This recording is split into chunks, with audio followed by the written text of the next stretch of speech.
लिखने वाले श्री सनातन गोस्वामी। आइए गुरु महाराज जी के चरणों में प्रणाम करें जिन्होंने इसका हिंदी में अनुवाद किया। नमो विष्णु पदाय राधिकाय प्रियात्मने श्रीमद् भक्ति वेदांत नारायण गोस्वामी के नाम श्री कृष्ण लीला कथन सुदक्षम मुरारे माधुर्य करेंगे वरुण वरणियम पुरुषमान नारायण नमः। देन उसके बाद सनातन गोस्वामी पाठ जी का प्रणाम करते हैं। वंदे हम श्री गुरु श्री पदमं श्री गुरु वैष्णवांश्च श्री रूपम सार्वजातम जगन्नाथं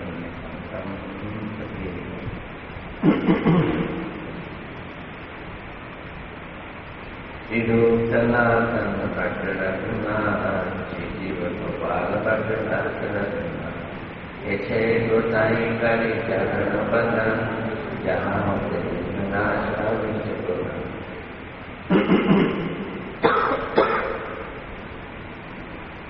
आइए हम लोग कल ब्रह्मा जी की बात चले गए थे और नारद जी ब्रह्मा जी से बातचीत कर रहे हैं, वो हम सुन रहे हैं। नारद जी ने ब्रह्मा जी की बहुत बहुत प्रशंसा की, क्योंकि उन्होंने स्वर्ग में भी सुना था इंद्र से, यहां तक कह डाला आप ही कृष्ण हैं, आप तो स्वयं ही कृष्ण हैं। जब उन्होंने ऐसा कहा आप स्वयं ही कृष्ण हैं, तो ब्रह्मा जी ने अपने 8 कान बंद करने की कोशिश की। नहीं मैं उनका दास हूं, मैं उनका दास। फिर उसके बाद ब्रह्मा जी ने नारद जी की जितनी भी बातें थी, जिसमें नारद जी ने उनको भगवान बताया या कुछ कोटि का भक्त बताया, उन सब बातों को खंडन किया। नारद जी ने एक बात कही, वाह वाह, ये सूरज, ये चांद, ये सितारे, ये लोकपाल सभी तो आप ही के अंडर में काम करते हैं, आपके ओबीडियंट हैं।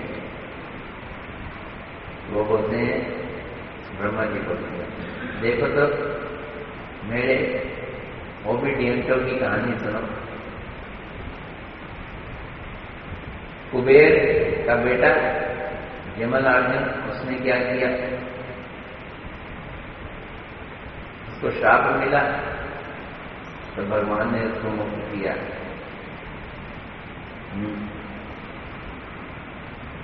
ऐसे उन्होंने कई इधर उधर की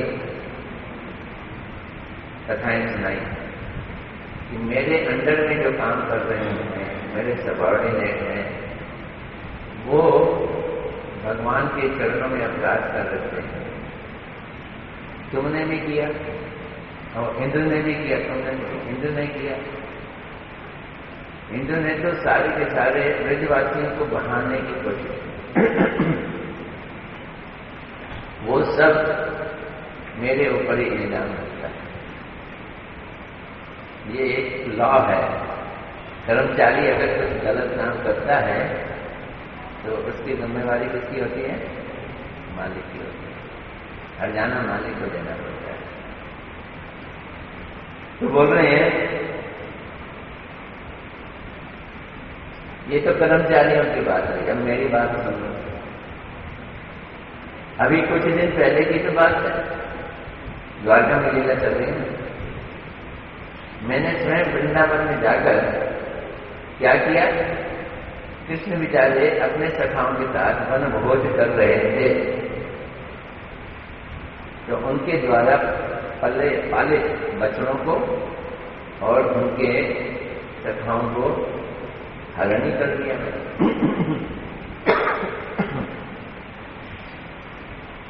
इसकी टीका में लिख रहे हैं, मेरे अधीन लोगों की तो के अपराधों, मेरे अधीन लोगों की अपराध तो मुझे लग ही रहे हैं, तो मैं भी क्या कर रहा हूं तो देखो। कुछ ही दिन पहले मैंने साक्षात महापराध किया, वो बतलाता हूं। वृंदावन में प्रभु के भोजन के समय उनके अत्यधिक प्रिय बछड़ों को और ग्वाल बालों को हरण कर दिया। हाय हाय कितना अपराध। इसके पश्चात मैंने भगवान की एक बड़ी अद्भुत लीला देखी, आश्चर्यजनक लीला देखी। उसे तो देखकर मैं भयभीत हो गया। मेरे द्वारा भयभीत होने के बाद जब मैंने कृष्ण की स्तुति की, उनको प्रणाम किया, पर उन्होंने मेरी तरफ देखा भी नहीं।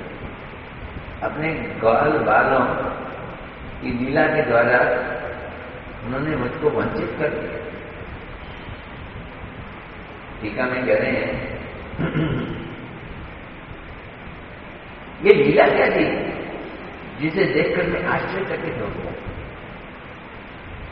मैंने जिन बछड़ों को और जिन ग्वाल बालों को चुराया था, हरण किया था और उनको एक गुफा में बंद कर दिया,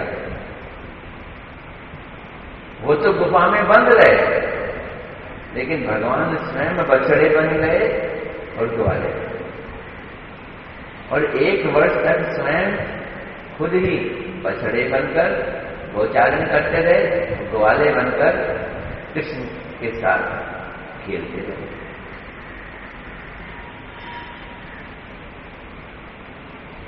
और उनकी लीलाएं भी चलती रही।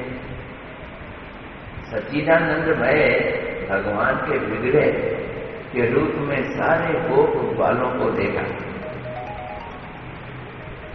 सारे गोप बालों के विग्रह क्या हो गए? सच्चिदानंदमय भगवान वाले। सच्चिदानंदमय भगवत विग्रह के रूप देखकर मैं भयभीत हो गया। 1, 2, 3, 4 सभी मैं सब करने लगा। मैं अत्यंत धृष्ट हूं, इसलिए पुनः पुनः भगवान के चरणों में अपराध करता रहता हूं। नारद जी क्या बताऊं, मैं और कृपा का पात्र कहां से? मेरी धृष्टता बताऊं। एक तो उनके बछड़े चुराए, और फिर आके देख रहा हूं, देखो वो क्या करते हैं,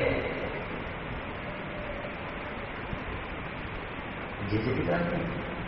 और देखा कि जितने बछड़े थे, जितने सखा थे, सब कृष्ण खुद बन गए। फिर भी उनके पास जाकर माफी मांग रहा हूं, उन्हें प्रणाम कर रहा हूं, किंतु भगवान ने किसी प्रकार की मेरे से कोई बातचीत नहीं, ना ही मुझे कोई आश्वासन दिया। वहां तक दूर की बात, मेरे पे एक नजर भी नहीं देखा, कटाक्ष पास भी नहीं किया। वे अपने मुख भंगिमा के द्वारा बछड़ों और ग्वाल बालों को ढूंढ रहे थे। अतः भगवान ने वो बालक लीला द्वारा मुझे वंचित कर दिया। बोलो कहां है, कहां है उनकी कृपा मेरे ऊपर? यद्यपि मैं ऐसा अपराधी हूं, तथापि उनके प्रिय ब्रजभूमि में मुझे जाने का सौभाग्य प्राप्त हुआ। ये उनकी महिमा है।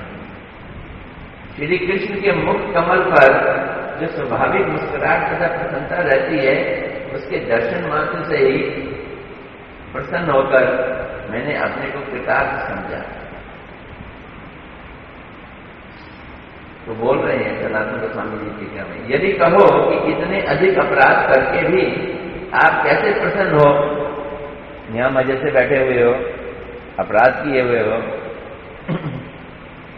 तो उसके उत्तर में कह रहे हैं, ऐसा अपराधी होने पर भी मैं उनके प्रिय ब्रजभूमि का शरण लिया हुआ, इसलिए अनन्य गति उन भगवान के श्री मुख कमल की स्वाभाविक प्रसन्नता के दर्शन से ही मैं प्रसन्न हूं, कृतार्थ और एक और भी कारण है कि उनकी प्रियतम ब्रज भूमि श्री वृंदावन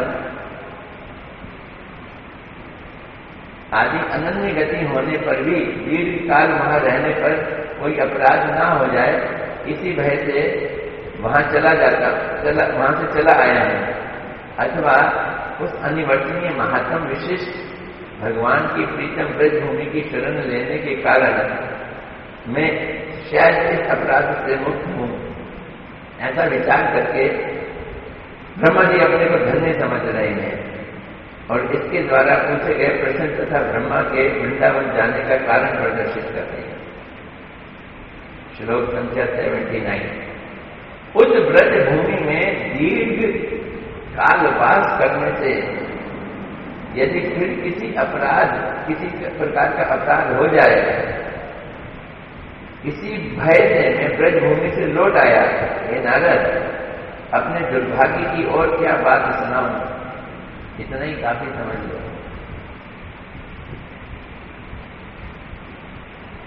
ये ब्रज भूमि भगवान की रहस्यपूर्ण लीला स्थली है। उस समय वहां पर भगवान अपनी लीलाओं में व्यस्त थे।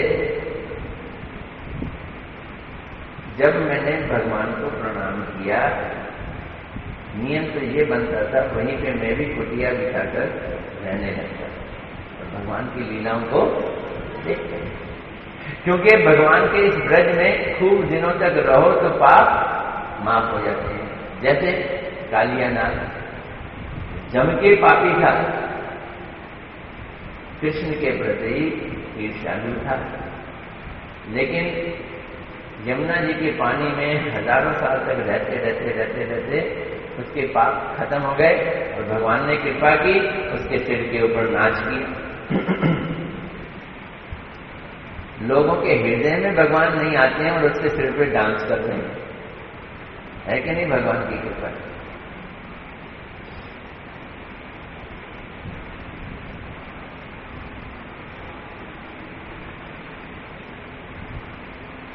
अपने दुर्भाग्य का स्मरण कर अधिक वर्णन करने की मुझे क्या आवश्यकता है, क्या तुम्हें समझाऊं। किंतु एक बात है, ये जो महादेव ही भगवान विष्णु की कृपा पात्र हैं, अगर देखा जाए तो, क्योंकि वे भगवान के सखा के रूप में विख्यात है। अतः इस ब्रह्मांड में उनके समान भगवान का कृपा पात्र और कोई देखा नहीं जाता। लो, अब ब्रह्मा जी किस ओर डायरेक्शन दे रहे हैं, ये सारी कड़ियां याद रखना। प्रयाग में ब्राह्मण ने दक्षिण भारत के राजा की ओर भेजा नारद को। उस राजा ने इंद्र के पास भेजा और इंद्र ने भेज दिया ब्रह्मा जी के पास। अब ब्रह्मा जी किसके पास भेज रहे हैं? शिव जी के पास। बोल रहे हैं शिव जी सबसे बड़े भक्त। व्याख्या बड़ी लंबी है, सुन लो।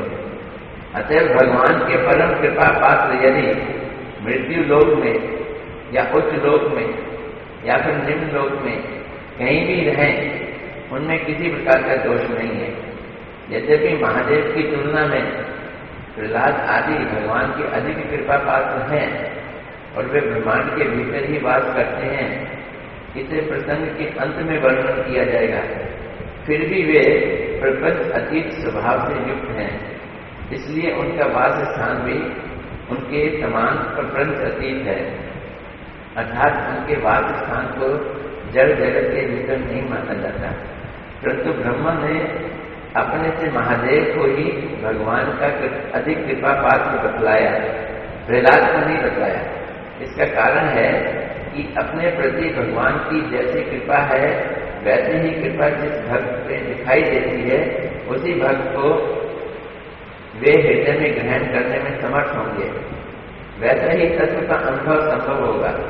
किंतु दूसरे किसी पर यदि भगवान की अत्यधिक कृपा हो और वे कृपा सर्वत्र प्रकाशित भी हो, तथापि वे उसको अनुभव करने में समर्थ नहीं हो, क्योंकि अपनी समझातीय कृपा के अभाव में अर्थात अपनी जैसी कृपा के समान दिखाई न देने पर उस श्रेष्ठ कृपा का लक्षण हृदय में प्रवेश नहीं करेगा। ब्रह्मा जी ने शिव जी की ओर नारद जी को मोड़ा तो बोल रहे हैं शिव जी से अच्छे ज्यादा भक्त तो प्रहलाद जी हैं। प्रहलाद का अपना भाव है और ब्रह्मा जी का अपना भाव है। ब्रह्मा जी प्रहलाद की भक्ति के साथ अपने भाव को ट्यून नहीं करते हैं। उनका भाव अलग है ब्रह्मा जी का और प्रहलाद का भाव अलग है। लेकिन ब्रह्मा जी का भाव शिव जी के भाव के साथ कुछ मेल खाता है, इसलिए उन्होंने शिव जी के लिए बोला कि आप शिव जी के पास जाओ।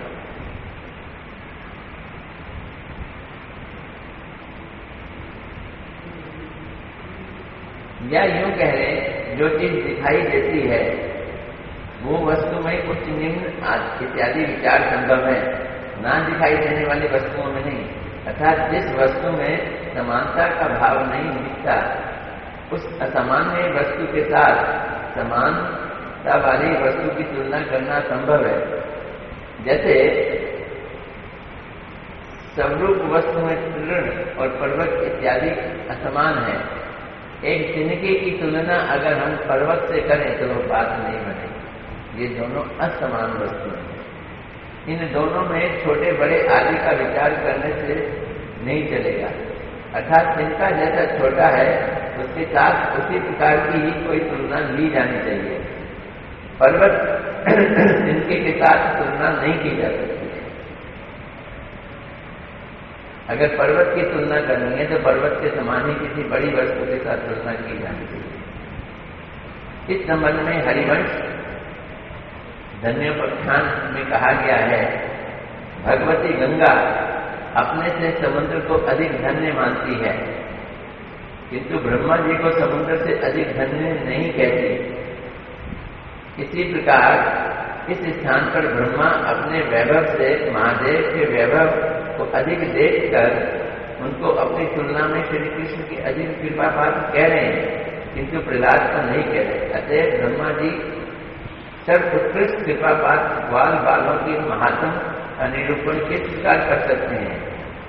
यही इस विचार दिग्दर्शन है और किसी प्रकार की विचार प्रणाली ग्रंथ के प्रारंभ से लेकर अंत तक प्रदर्शित हुई है किंतु इस स्थान पर महादेव भी भगवान के कृपा पात्र कहे गए हैं और इस कृपा पात्र लक्षण ये है कि वे ही एकमात्र भगवान श्री विष्णु के सखा के रूप में विख्यात हैं। अतः ब्रह्मा जी उनके समान कोई और कृपा पात्र नहीं देख रहे। फिर समझना, ब्रह्मा जी ने कृष्ण के बछड़े चुराए, ब्रह्मा जी ने कृष्ण के सखाओं को चुराया, कृष्ण खुद सखा बछड़े बन गए। ब्रह्मा जी देख रहे हैं कि किस तरह से कृष्ण अपने ब्रजवासियों के साथ खेला खेलते हैं, लेकिन ब्रह्मा जी के मन में भगवान का प्रिय भक्त कौन है उस समय बछड़ों का या सखाओं का विचार नहीं आया। ये अपनी मेंटलिटी पे डिपेंड करता है। प्रहलाद का विचार नहीं आया। किसका विचार आया? महादेव का विचार आया, क्योंकि दोनों में मेल है, दोनों में मेल है। यही इस बात को यहां बता रहे हैं। बात वे श्री कृष्ण के चरण कमलों के मकरंद पान में सदा उन्मत्त रहते हैं। वे मतलब महादेव।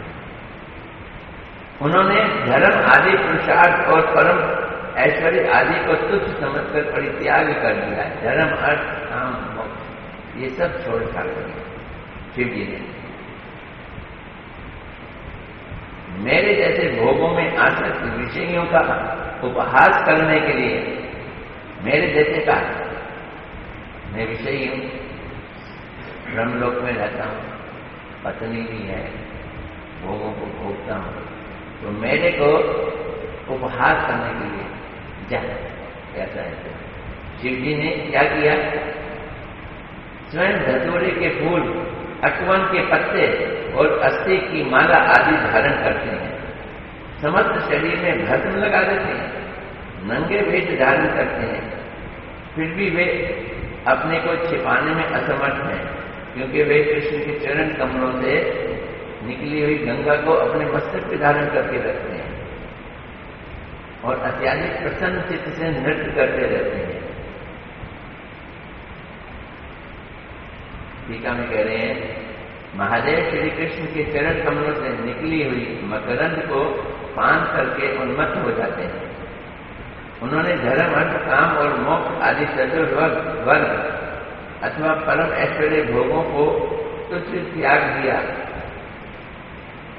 अर्थात अपने परमेश्वर भाव को त्याग दिया, अथवा वे चतुर्वर्ग से भी अधिक परम ऐश्वर्य सुख भोग कर रहे हैं। अतएव उनके समान श्री कृष्ण का कृपा पात्र और हो ही कौन सकता है। श्री महादेव ऐसा सोचते हैं, अहो इंद्र, ब्रह्मा आदि देवता नश्वर, दुख प्राय, दिव्य माला, अनुलोपन आदि ग्रहण करके भोगों में आसक्त क्यों रहते हैं। इसलिए मेरे जैसे भोगों में आसक्त विषयी लोगों का उपहास करने के लिए मानो महादेव ने स्वयं धतूरा फल, धतूरा फूल, अकवन के पत्ते और अस्थि माला आदि धारण करते हैं। अथवा श्री कृष्ण की कृपा ही परम भूषण और परम भोग सुख है, उसी का अभाव में धतूरा फूल और अस्थि माला आदि धारण करना युक्तिपूर्ण है। अथवा हृदय में भक्तिनिष्ठ होने पर वायुमंडल ऐसा ही हुआ करता है। अगर आपके अंदर भक्ति आ गई सच्ची में, तो बाहर से आप शिवजी जैसे ही हो जाओगे।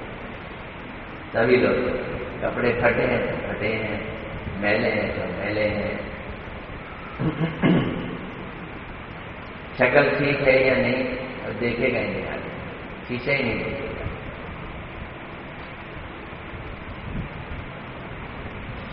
अथवा ब्रह्मा और इंद्र आदि की संपद साग रहित है।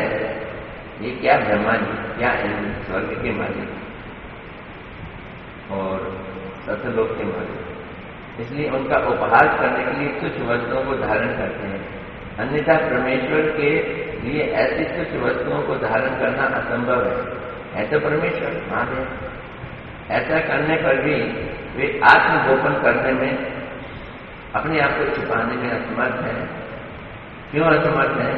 कि भगवान कृष्ण के चरणों से निकली हुई गंगा को अपने मस्तक से धारण किया हुआ और प्रसन्नता से नृत्य करते करते ब्रह्मांड को भी कपा देते। श्री कृष्ण की कृपा से वे मुझ जैसे अधिकारी देवताओं को भी अभीष्ट मुक्ति प्रदान करने में समर्थ हैं। देखो ब्रह्मा जी क्या कहते शिव जी के बारे में, वो मुक्ति देते हैं, मेरे जैसे को भी मुक्ति दे देते। अधिक क्या, उनकी अर्धांगिनी पार्वती भी ऐसा कर सकती है। औरों की तो बात छोड़ो, पार्वती है कौन? दुर्गा देवी। तो इसका मतलब है कि यहाँ हिंट कर रहे हैं मुक्ति दे सकते। शिव जी कैलाश में लोगों को क्या देते हैं? मुक्ति। शिव जी तो देते ही हैं, पार्वती भी दे सकती है मुक्ति तक।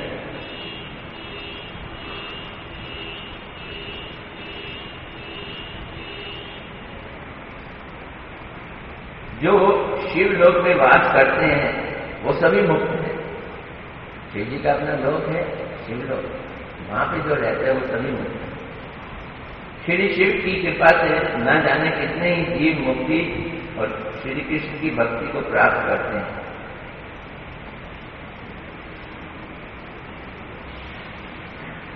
महादेव के नित्य मुक्त होने के संबंध में और क्या अधिक कहूं। भगवान श्री कृष्ण से शिव का को पृथक देखना भी महादोष है। यहां तुम कह सकते हो, जो तुम बार बार मुझे कृष्ण कृष्ण कह रहे हो, ये सर्वथा झूठ। मैं तो कृष्ण का दास हूं, लेकिन शिव जी को भगवान कृष्ण से अभिन्न माना गया। तो भगवान श्री कृष्ण से शिव को पृथक देखना में दोष कहा गया। श्री कृष्ण के प्रति यदि कोई अपराध करता है उसका तो वो क्षमा भी कर देते हैं, परंतु जो शिव जी के प्रति अपराध करता है उसको वो क्षमा नहीं करते, क्योंकि शिव जी भगवान के परम भक्त हैं। और कई कई जगह कहा है वो कृष्ण ही है। इस प्रकार शिव को कृष्ण की कृपा पात्र कहकर यहाँ पर श्री कृष्ण और शिव को एक बतलाने की बात है। और यहां तक कह दिया कि जो उनमें भेद बुद्धि देखता है वो अपराधी है। पद्म पुराण के नामापराध भंजन स्तोत्र में कहा गया है, क्या क्या है, जो व्यक्ति शिव और विष्णु के नाम गुण आदि को अंतःकरण में भिन्न भावों से देखता है वे निश्चित ही हरि नाम के प्रति अपराधी है। या यूं कहें कि भगवान अपने प्रति अपराध करने वालों को तो क्षमा कर देते हैं, किंतु शिव जी के चरणों पर अपराध करने वालों को कभी भी क्षमा नहीं करते। श्री शिव भी श्री कृष्ण की भक्ति रस का बहुत बड़े ग्राहक हैं और महा अवतार होने के कारण उनके प्रिय भी हैं। अब बोलने आगे ब्रह्मा जी नारद जी, जिस समय शिव जी ने त्रिपुराधीश्वर मय दानव वृकासुर आदि दैत्यों पर को वर दिया था और अपने आप को संकट में डाल दिया था, उस समय श्री कृष्ण ने ही उनके भय से उनकी रक्षा की थी। अमृत जैसे मधुर मधुर वचनों से उनको आनंदित किया था। श्री शिव की श्रेष्ठ भक्ति के वशीभूत होकर श्री कृष्ण उनकी महिमा बढ़ाने के लिए अंतरंग भक्तों के समान भक्ति भाव से उनकी पूजा इत्यादि भी करते हैं। देखा गया है कि कृष्ण ने शिव जी की पूजा की। कई शास्त्रों में कहते हैं राम ने शिव जी की पूजा की, तो फिर शिव बड़े हुए या राम कृष्ण बड़े हुए? ऐसा लगता है कृष्ण और राम बड़े हुए, लेकिन यहाँ बोलते हैं ऐसा नहीं है। शिव जी ने त्रिपुराधीश्वर मय दानव और विघ्नासुर आदि दैत्यों को बल प्रदान करके अपने आप को संकट में डाला था। शिव जी दैत्यों को बल देते हैं और खुद मुसीबत में फंस जाते हैं, और मुसीबत से निकालता कौन है? फिर भगवान आके निकालते हैं। इसके टिप्पणी में कह रहे हैं महादेव श्री कृष्ण के परम प्रिय हैं। इस विषय को श्री शिव इत्यादि 4 श्लोकों में यहाँ बताया जा रहा है। श्री शिव जी के वर से उन्मत्त त्रिपुराधीश्वर मय दानव के द्वारा निर्मित अमृत के कूप के जिसके द्वारा मृत व्यक्ति भी जीवित किया जा सकता था, अत्याधिक भय से तथा वृकासुर के भय से भगवान ने श्री शिव जी की रक्षा की। वृकासुर ने घोर तपस्या कर श्री शिव जी को प्रसन्न कर ये वर मांगा था कि वे अपनी हाथ से जिसको स्पर्श कर दे, उसका जिसके मस्तक को स्पर्श कर दे, मस्तक उसी समय फट जाए। इस वर को पाकर वो अब शंकर जी के मस्तक पर ही हाथ रखने के लिए उनके पीछे पीछे दौड़ा, परंतु भगवान श्री कृष्ण ने उस असुर से शंकर जी की रक्षा की। कैसे की रक्षा याद है? इसको मालूम है? नहीं, वृकासुर को मौनी रूप में नहीं किया। वृकासुर को ब्राह्मण बन के आए और उसको ऐसी मीठी मीठी बातें की। तो किसके पीछे भाग रहा? शिव जी के पीछे भाग रहा। अरे उनमें रखा क्या है? वो तो एकदम बेकार है, उनको तो श्राप मिल चुका है, उनमें अब कोई ताकत नहीं है, वो वर दे ही नहीं सकते। तू क्या समझ रहा है? उन्होंने तुझे वर दिया और तेरे को वर मिल गया, तो जिसके सिर पे हाथ लगेगा वो भस्म हो जाएगा। लल्लू फिर पे लग, अपने हाथ से कुछ होता है, रख लिया, ट्राई करके देख, रखा तो वहीं पे वो भस्म हो गया। इसी प्रकार श्री शिव ने मय तथा त्रिपुरासुर को भी वरदान दिया था कि जब वे अपने रसकूप के अमृत के रस का पान करता रहेगा तो उसे कोई भी नहीं मार सकता। अब एक कुआं बना दिया इन दोनों को, अमृत तुम पीते रहो, मरोगे। अब ये अमृत पी के देवताओं से लड़ते थे, मरते हैं। उस वरदान से बलवान होकर मैंने शिव जी को ही युद्ध में ललकार दिया और उन्हें मुसीबत में डाल दिया। तब भगवान विष्णु ने आकर रसकूप के अमृत का पान कर शिव जी की रक्षा की थी भगवान शायद अपनी किसी गाय के साथ आए थे, गाय ने सारा अमृत पी डाला। रावण भी शंकर जी के वरदान से महाबली होकर कैलाश पर्वत को बारंबार हाथ से उठाकर उसे असुविधा में डाल दिया। रावण को वर दे दिया, ताकत दे दी, वो उनके कैलाश पर्वत को ही उठाने लगा। भगवान राम ने उसे मारकर शिव जी की इस संकट से जो रक्षा की। ये सब बातें श्रीमद् भागवत इत्यादि ग्रंथ में देखने को मिलती हैं। तो पुत्र नारद, क्या कहूं, अपने अपराधों के द्वारा श्री शिव जी तो लज्जित हुए थे, परंतु मेरे समान तिरस्कृत नहीं हुए। इन्होंने अपराध किया, भगवान ने उनको तिरस्कृत नहीं किया। मेरे को तो अपेक्षा ही कर रही, मेरे को देखते ही नहीं, बल्कि भगवान ने अमृत तुल्य मधुर वचनों से उनको और आनंद दे रहे थे। कौन? भगवान। और आनंद दे रहे। श्री कृष्ण ने उनके महात्म को बढ़ाने के लिए कहा, ओ ये पापी असुर अपने पापों के द्वारा स्वयं ही मारा गया। हे ईश्वर, महान व्यक्ति के प्रति अपराध करके किस व्यक्ति का मंगल हो सकता है? आप जगत गुरु हैं। जो दुर्बुद्धि व्यक्ति आपके प्रति अपराध करता है, उसके विषय में मैं क्या कहूं? और सुनो, वही भगवान श्री शिव जी के वशीभूत होकर स्वयं परशुराम आदि रूप में उनके अंतरंग भक्तों के समान भक्ति भाव से उनकी आराधना करते हैं। परशुराम शिव जी की आराधना। यदि कहो कि स्वयं भगवान परशुराम आदि रूप में शिव जी की आराधना क्यों करते हैं, तो इसके उत्तर में कहते हैं कि अपने महात्म से भी श्री शिव जी के महात्म की अधिक प्रशंसा करते हैं। इसलिए इसके द्वारा शिव के प्रति भगवान की प्रत्येक इसमें वर्णन होता है।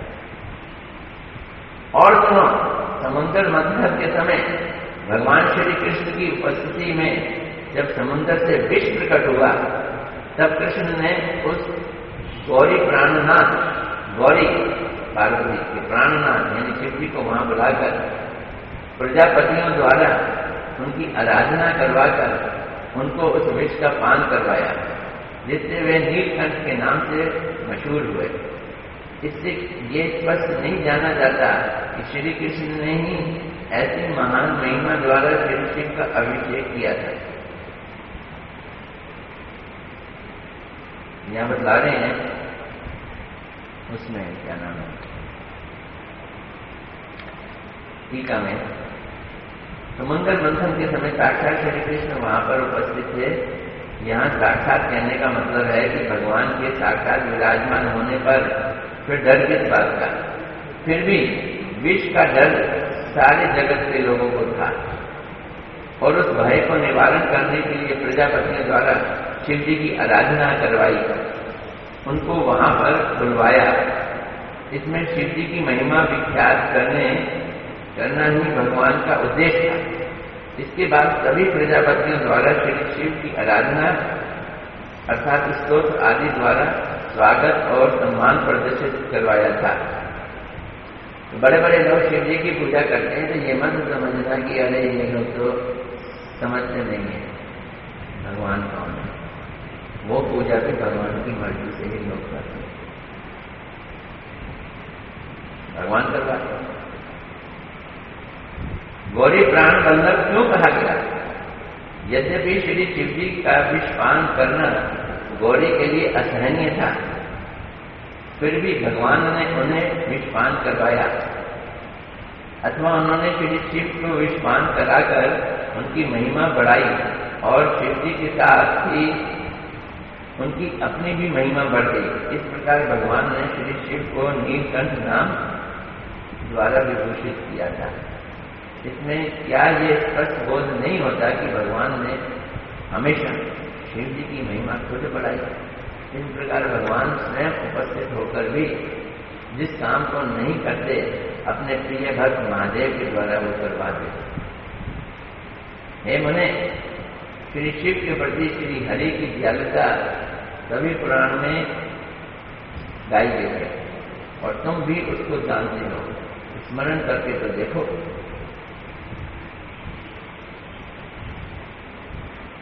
परीक्षित ने कहा, हे पुत्र वत्सल माता, ये सुनकर नारद जी अपने गुरु को प्रणाम करके शिवलोक में जाने के लिए उत्सुक हुए। ऐसा देखकर श्री ब्रह्मा ने पुत्र नारद को फिर से कहा, क्या कहा? श्री ब्रह्मा ने कहा, पूर्व काल में कुबेर ने रुद्र की भक्ति पूर्वक आराधना करके उन्हें वशीभूत कर लिया था, जिसके फलस्वरूप से उमापति महादेव इस ब्रह्मांड के अंतर्गत ही स्वयं ईशान कोण के दिक्पाल रूप में उपयुक्त थोड़े से ही वैभव को लेकर कैलाश पर्वत पर जाए, जो कि कुबेर के अधिकार में है, अपने परिवार सहित निवास करने लगे। कुबेर की भक्ति से वशीभूत होकर इस ब्रह्मांड के अंतर्गत स्थित कैलाश पर्वत पर फिर शिव का वास है। वहीं कुबेरगण इत्यादि दो श्लोकों में यहाँ कहा गया है। अधिकृत उस कैलाश से संबंधित दिशा वो कहाँ है? ईशान कोण पे कैलाश पर्वत है। किंतु वहां पर वे अपने परम ऐश्वर्य को प्रकाशित नहीं करते, बल्कि थोड़ा सा वैभव के साथ निवास करते हैं।